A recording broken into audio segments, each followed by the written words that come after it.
G'day,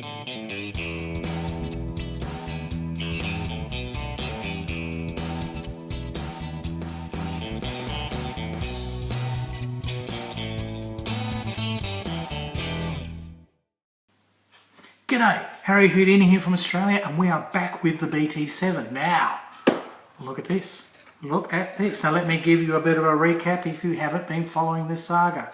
We put the track links on in the last episode of the BT7, and there were dramas, there were problems. They didn't fit, right? They were link and length, which doesn't give you the flexibility of indie links where, you know, you've got them all the way around and you've got quite a lot of play and you get your sag happening. Or even a rubber band track, you know it's going to fit all the way around. Well, link and length, they linked, they didn't length. No, good old Rusky Zvezda, yes, they didn't fit.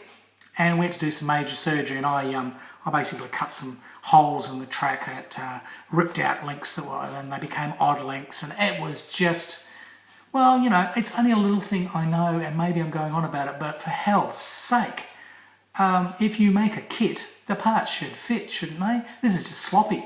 It's sloppy, it's pathetic, and it's not good enough. And I won't stand for it anymore. Anyhow, enough of that. We solved the problem. Online, we found, on special, some workable track links for the BT7 from Bronco, okay? And these click together. No glue, no cement.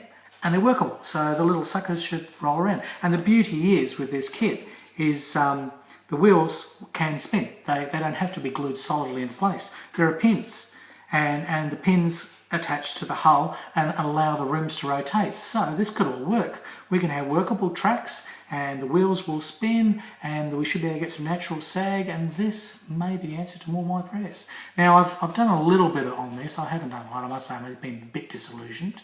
So I started working on the fenders, and I put my Edward fenders on, which I rather like. So they're in place, and I disassembled all the wheels. A little cap, a little thing here full of wheels. It's one of my little salad containers. I find them so useful. There's all kind. You get your little salads, and there's things in things in things, and they are great for modelling. And of course, the benefit is you get a healthy salad, don't you? So it's win-win, yes. Better than burgers. Anyhow, so link and length, there. In fact, that one's even broken, so there you go.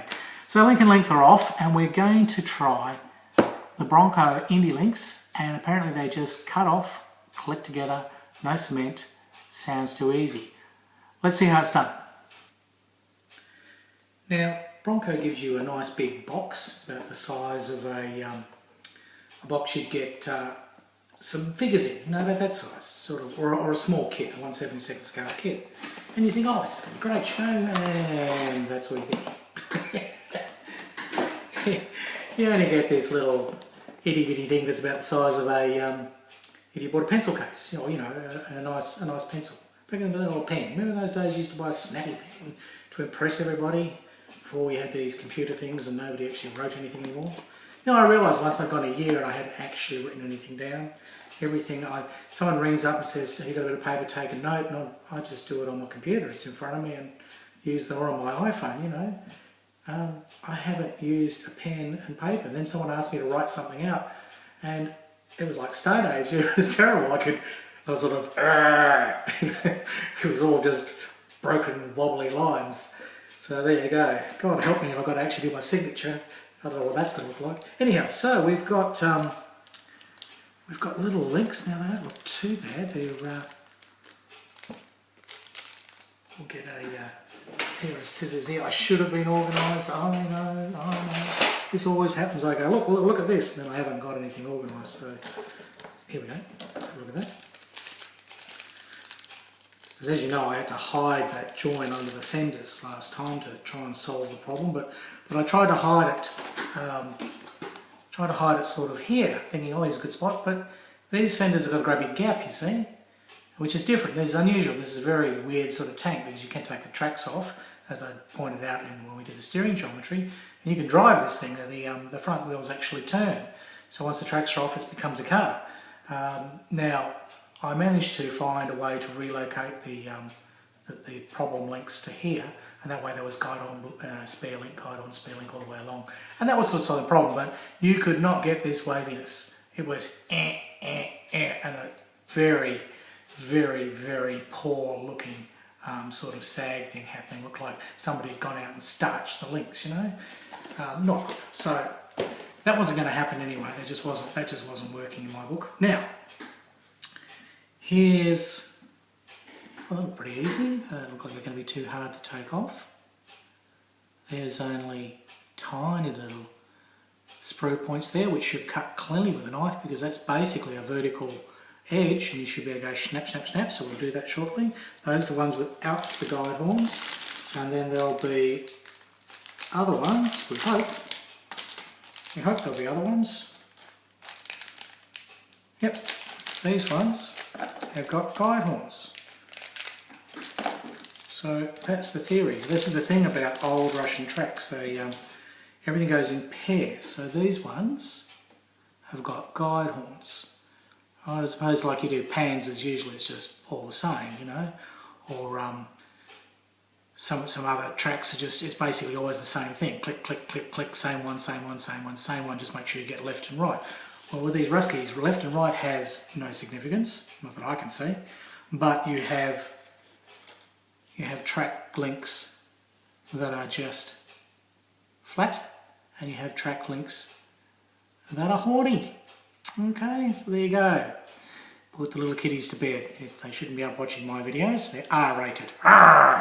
For swearing, because Harry Houdini is pulling his hair out because of Russian tracks. Okay, so there you go. Let's do one of my very fun little speeded up bits, and we might just do a sprue of each, click them together and see how they go. See, they've got the instructions. There's not much. You don't get anything in the boxes there. And all it says in the instructions is, you got links, and then multiply, and what's that grease? No, don't start singing, Harry Houdini. Your membership's low enough as it is. You don't want it any lower. Please like, please subscribe. Look, I need it, you know. You don't want to send me to the loony bin. Subscribe, like. I'd be really happy if you did that. And so would my therapist. All right, we're going to speed this up. We're going to cut up the little suckers, and let's see if it actually works.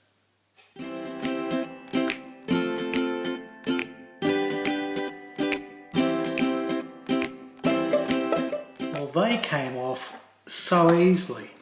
As I said when I first looked at them, there's very easy. There's only 3 cuts to make per link, which is so. I mean, I've had links that I had from Trumpeter where there was at least half a dozen or more, and they all had to be filed, and they're on curves and edges and diagonals.